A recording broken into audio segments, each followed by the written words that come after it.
the process that we teach is you have a conversation with the brand, you learn their goals, you come up with a strategic, pitch of, well, I think to reach your goals, we should do an Instagram in feed post, share that to stories. We should cross post that on LinkedIn because we want to get in front of that healthcare professional audience. We should also do a blog post on your website in your healthcare professional section. Hello, and welcome to the Master the Media podcast. I'm your host, Amy Guarin, and I'm so excited to be here with you today. I have a special treat for you. So recently, I finished live teaching a cohort of brand partnership school, which we had 4 live Q&A sessions, and I was supposed to do 1 hour total teaching and Q&A. Each of these sessions ended up being about 2 hours, and I had students pre-submit their questions. I told them I'll answer as many as possible. We have so many questions left, so I figured if the students in brand partnership school where we're teaching you how to land your first or next brand partnership have these questions, anyone listening probably does too. So I'm just gonna go ahead and answer as many questions as I can in this podcast episode. Okay, so Lori is asking how to select the appropriate social media platform and get paid for posts on that platform. So this is a great question. And my advice for social media is do not try and be everywhere all at once. I'm not even everywhere all at once. You can really only do that if you have a gigantic team and lots of time. So basically, there's like 2 different ways you can go about this. One is if you already have a presence and you have a bigger following on one platform. So for me, my biggest presence is on Instagram. For Master the Media, we have about 7,000 followers. For my plant-based nutrition account, Amy D. Gorin, I have about 19,500 followers. So that's where I spend the majority of my focus, and I cross-post my content to other platforms like Facebook and LinkedIn and TikTok. If you are just beginning to start being on social media, what you can do is survey your audience. And you might be like, how do I have an audience if I don't have social media? So you probably have a personal Facebook page, right? So you can create like a 10-question Google survey, Google form survey, post it there. You can even email it to your family and friends. If you have a newsletter, you can send it to your newsletter list and just ask people, where are you on social media? Where are you spending your time? And what do you want to be learning about? And that will inform you, if they say, I really love the community aspect of Facebook. Well, maybe you want to start a Facebook group and have that be your main thing. I mean, we have that in Master the Media. We have a Facebook group with almost 6,000 people in it, and it's free. It's a really active community where media and brand partnership opportunities are posted pretty much daily. Or maybe your audience says, I love scrolling Instagram, especially as I'm going to sleep. Maybe they love videos and you love creating videos. So, or maybe you have a professional audience and they're more present on LinkedIn. So that's how you can kind of figure out where to spend your energy. What I don't want you to do is try and start an Instagram and a TikTok and a Facebook and a YouTube. You're just going to thin yourself out and you're not going to create quality content, because if you're not creating content for one platform, you're just creating content that's not going to really stick. And that's not what brands want. They want content that is at least really, really engaging on at least one platform. And so a lot of times, and this is why if you're just starting, to work with brands, don't worry. You don't have to have a big following. You can literally start from zero, and what they're going to care more about than follower count for you guys, because you're health professionals, is engagement rate. So if you have, a really high engagement rate, and some of you guys I've talked to, like you have really crazy high engagement rates, like 20 to 30 to even 50%. A normal engagement rate is like 1 to 3%. That's going to be even more attractive to a brand than having, if you have thousands of followers, but no engagement, it's not really, are those followers real? They're going to wonder. So Lori, there's the answer to your question. Okay, Jenny asked, should you include brands you've worked with in your media kit? Do you describe the brand work for each, and can you include unpaid ones? When do you give a rate card? Okay, I love these multiple questions in one. And let's talk about, if you don't even, maybe you're like, what is a media kit? A media kit is a 1 to 2 page document of kind of like your picture, your bio, if you've been featured in media, where you've been featured in media, a list of your services. And yes, if you've worked with brands, you can include kind of like a short and sweet as seen in section. You don't have to. Honestly, I don't have that in my media kit in a very in your face way. the brands I've worked with are in my media kit in the sense that I have, I think, like 5 to 10 pictures, and most of those pictures are of me in action working with brands. And so I'm getting it across that way. Don't worry if you, a lot of my, so in Master of Media, we actually help you create a media kit. So I should backtrack. We have two programs in Master of Media. One is Brand Partnership School, where I'm pulling these questions from. That's our kind of intro to brand partnership course. Normally it's self-paced, but we had a live cohort where we did live Q&A, and that's meant to teach you how to land your first or next paid brand partnership. And then we have the Master of the Media training and certification program, where we teach you how to land $50,000 in brand partnerships in the next 6 months. And it's a kind of like concierge service. We have course materials. We also have live coaching calls every week. We have 2 of those a week. We have live coaching every day in our Facebook community. We bring you brand partnership opportunities and contact lists for brands and so many more resources. And one of the other resources we have is we have a graphic designer instructor. She's awesome. She actually created the home edit website and my website. It's Master the Media and Plant Based with Amy. And she actually helps you create your media kit. So a lot of people come to us and they're like, I should already have a media kit. You should not already have a media kit. We help you with that. Also, Canva has a lot of templates for them, but you absolutely should not include a rate card in your media kit. A rate card is like, okay, this is what I charge for a social media post, a blog post, a testimonial. If a brand has your rate sheet, they're going to be like, oh, okay, we want one Instagram story. And if your rate for an Instagram story is like $750 and your rates for everything else, a testimonial is worth like $5,000, and you're all of a sudden you're like, oh, that could have been a really big partnership, but I guess it's going to be $750. Whereas if the process that we teach is you have a conversation with the brand, you learn their goals, you come up with a strategic, pitch of, well, I think to reach your goals, we should do an Instagram in feed post, share that to stories. We should cross post that on LinkedIn because we want to get in front of that healthcare professional audience.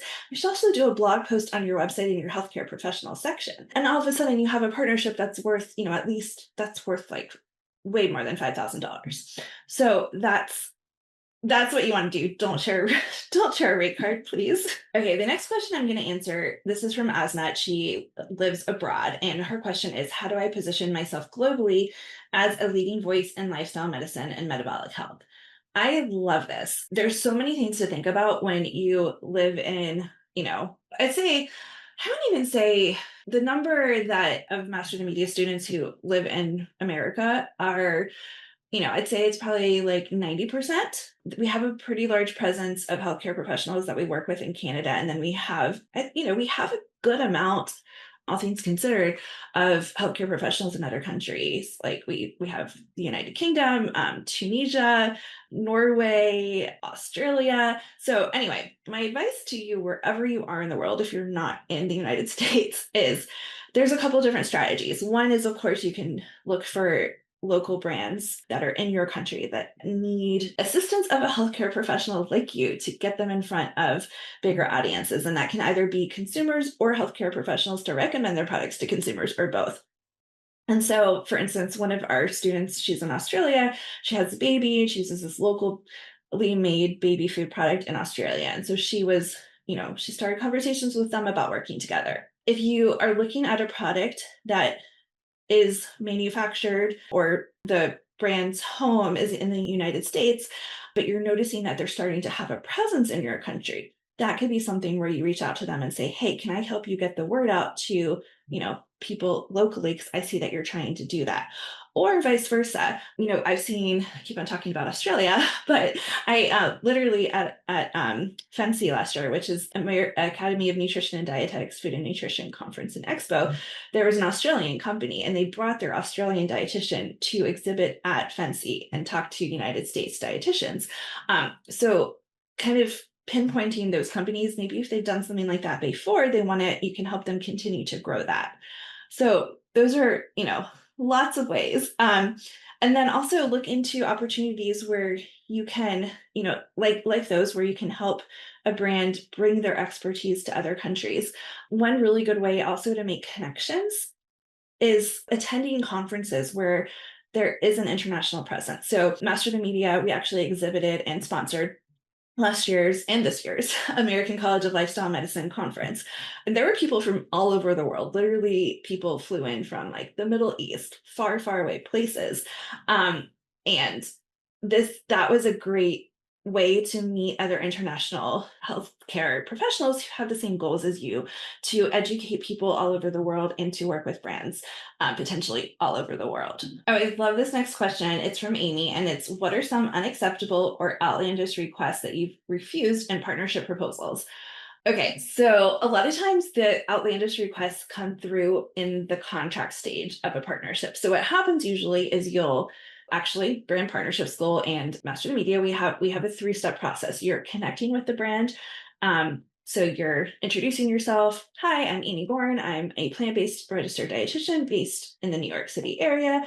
And I have some ideas for you that will help you get your product in front of, X audience, like either consumers or healthcare professionals or both.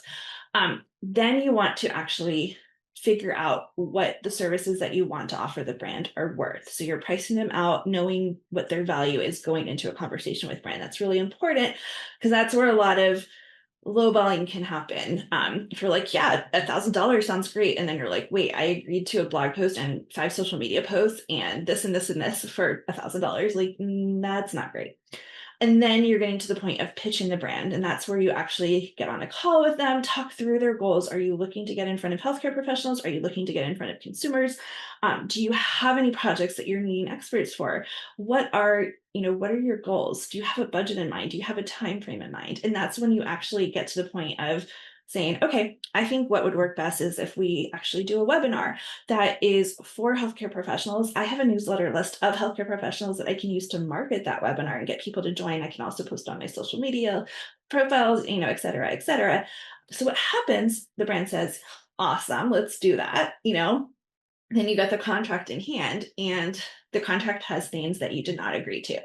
And that's where the outlandish things start to happen.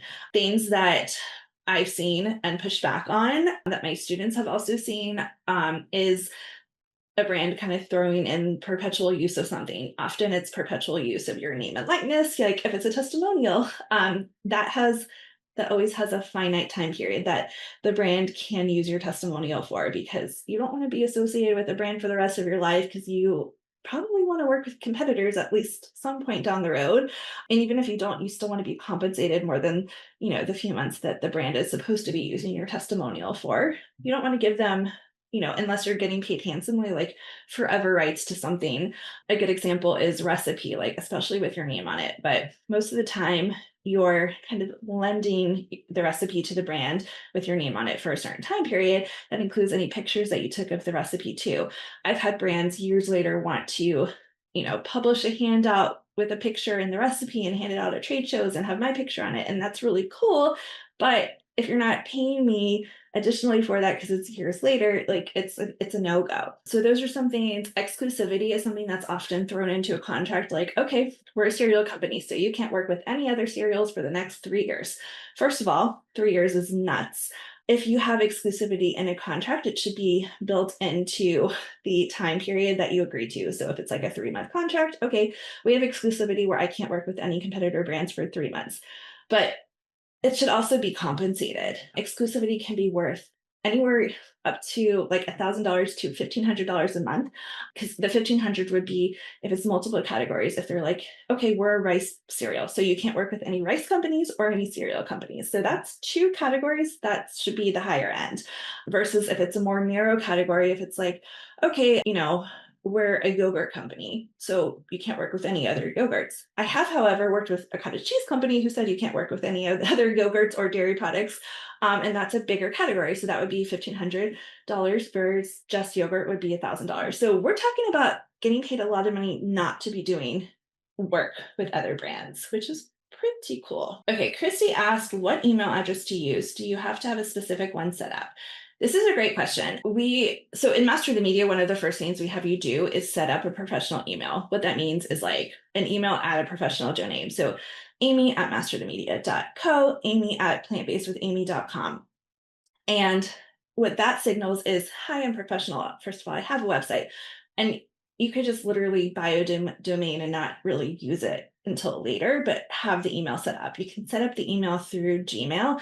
I'm actually going to drop my discount code. I think it's for 10% off of a professional email at Gmail, and it's like $6 or $8 a month. It's really cheap. So I'll drop that into the show notes, but that is going to look professional. What you don't want is like, angelic girl 621 at gmail.com, or something silly like that, because that signals the wrong message that you're not professional. Also, there are some platforms that I will recommend using. One's called Quoted. It's you sign up for it as an expert and you get alerts of media articles that you can contribute to, and you have to have a professional email. You can't use Gmail to actually use that. Okay, I'm going to answer one more question, and I think I'll do another one of these where I'm just answering questions podcast episodes. Actually, after you listen to this episode, shoot me a DM on social media on Instagram. We talked about that earlier, right? Let me know if you liked this format of an episode.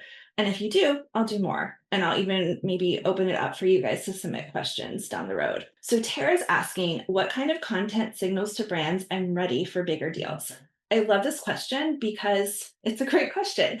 You always want to be signaling to brands that you're ready for bigger deals. And I think my biggest piece of advice with this is start off with the mindset that I am ready for bigger deals, even if you've never done a brand deal. If you have that, big energy, that's going to attract the brands that you want to work with. My first blog post that I did ever was my first sponsored blog post. A brand came to me, they wanted a sponsored recipe on my blog. I didn't have a blog, so I created a blog. I didn't know what I was doing, but I gave them what they wanted, and then I figured it out, what a blog should have and what SEO was and all that jazz. So the important thing when you're creating content, and it can be content on your social media platforms, it can be blog post content, it can be podcast content, it could be newsletter content, is that you present yourself as an expert in whatever your niche is, whatever your expertise is. So my niche as a dietitian is plant-based eating. And one of the easiest ways to present yourself as an expert, one way is through just telling personal stories about, a lot of you guys have personal journeys about what led you to be an expert in whatever you're an expert in. That's great. You can use patient stories, obviously keep them, anonymous, showcasing how you help people to overcome whatever health obstacle you help them overcome. Another great way is getting featured in the media and using that as the basis for creating content. So if you were featured in Martha Stewart or US News, make an Instagram post about that. And you can even pin that to your page to show that you have authority in your space. And that's going to go a really long way for getting brands interested in working with you. So hopefully I sparked some kind of light bulb or aha moment in this podcast episode. If you want to learn more about working with brands, I'm hosting a free masterclass on May 20th at 1 p.m. Eastern Time. If you can't attend live, sign up anyway so you get the replay. It's a totally all new masterclass. I'm totally recreating it, where I'm going to talk about how to earn $50,000 in the next 6 months as a healthcare professional working with brands. And this can be a secondary income. I'm actually going to be joined by 2 other amazing healthcare professionals. Simran Malhotra, she's a triple board certified doctor who's earned $34,000 in brand partnerships as a secondary income. And Katie Hadley, she's a gut health dietitian who has earned over $150,000 in a secondary income. So they both have their own practices, multiple streams of income. It's awesome. So the link to grab your free spot is masterthemedia.co/masterclass. I will also drop that into the show notes.